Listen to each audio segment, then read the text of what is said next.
Est-ce que vous connaissez votre code de crédit? Souvent, c'est quelque chose qu'on surveille plus ou moins, hein? Pourtant, quand il y a le temps de magasiner son hypothèque, d'emprunter de l'argent pour l'achat d'une voiture ou même de demander une nouvelle carte de crédit, hein, ça fait toute la différence.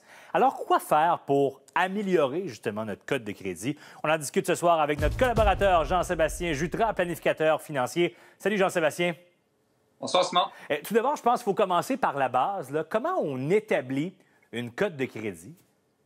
Ah oui, parce qu'avant de vouloir l'améliorer, il faut savoir un peu comment ça se calcule. Il y a 5 facteurs qui rentrent en considération lorsque ces algorithmes-là, parce que c'est un algorithme qui nous donne un pointage de crédit. La première, c'est l'historique de paiement, Simon. Donc, en fait, si on a des retards, par exemple, j'ai un compte de Vidéotron qui est en retard de plus de 30 jours, par exemple, ça va avoir des impacts assez significatifs dans ma cote de crédit. Ça vaut pour 35 de la cote de crédit. La deuxième, c'est l'utilisation du crédit. Donc, supposons que j'ai une carte de crédit avec une limite de 5 000 et elle est tout le temps au-delà du 50 bien, le 50 au-delà, ça va affecter de beaucoup ma cote de crédit. Donc, la portion qui est utilisée, surtout dans le crédit rotatif, va coûter jusqu'à 30 de ce pointage-là. La troisième, c'est la durée et l'historique du crédit. Hein. Ces algorithmes-là recherchent de la stabilité. Donc, si j'ai des cartes que j'ai depuis longtemps, eh bien, la stabilité va me donner des pointages de crédit. Il y a quand même un 15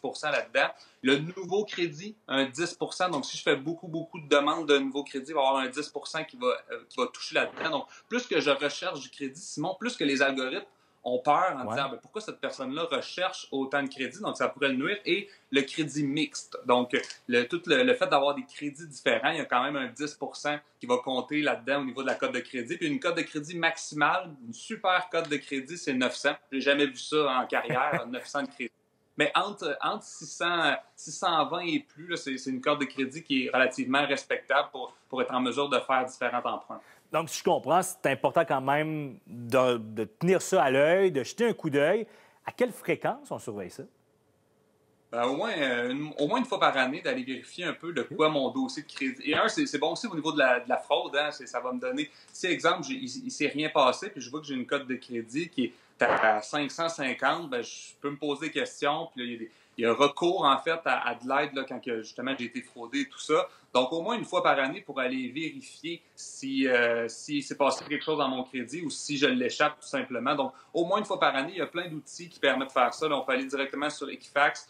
Puis même, il y a beaucoup de personnes au Québec dans les dernières années qui ont été victimes on était chercher les données, en fait, puis les institutions financières ou les places qui ont été fraudées, bien, ont donné des abonnements à ces personnes-là. Donc, les abonnements, par exemple, Equifax. À chaque fois qu'il se passe quelque chose sur mon compte de crédit, je reçois une notification. Donc, au moins une fois par année pour ça, Simon. C'est important d'avoir, donc on comprend, un budget, de le respecter aussi. C'est tout autre chose, là. Ah, tout à fait. En fait, le premier conseil, tantôt on parlait des conseils, le premier conseil, c'est de payer à temps, en fait. Là. Donc, si on peut... Parce que des fois, ça peut arriver que c'est simplement un oubli, là, mais idéalement, c'est de prévoir tout ça, de prévoir les remboursements à temps et ne pas dépasser la date limite. Et un volet qui était, tantôt on disait 50 du crédit maximum. Donc, supposons que j'ai une petite carte de crédit de 1 000 mais je l'utilise tout le temps au maximum, bien, peut-être que ça serait plus stratégique de la monter, par exemple, à 2 000, 3 000, 4 000, 5 000. Évidemment, on fait toujours attention. Si cette augmentation-là fait en sorte que je vais l'augmenter et je ne la paierai pas, bien, je suis peut-être mieux de rester à des plus petites limites. Mais cette fraction-là pourrait m'aider dans les pointages. Mais je connais quelqu'un qui n'a aucune dette, un bon revenu, qui avait une mauvaise cote de crédit parce qu'il n'avait justement jamais eu de dette, là.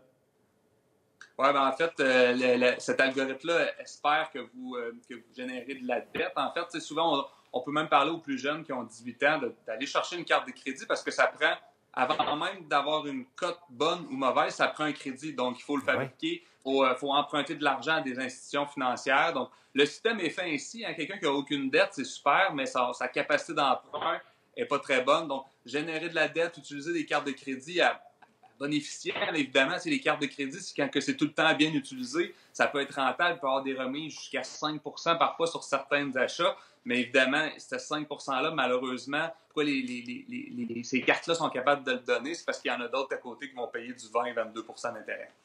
Toujours fort intéressant de te parler à chaque semaine, Jean-Sébastien. Merci pour tes conseils ce soir. Merci, Simon.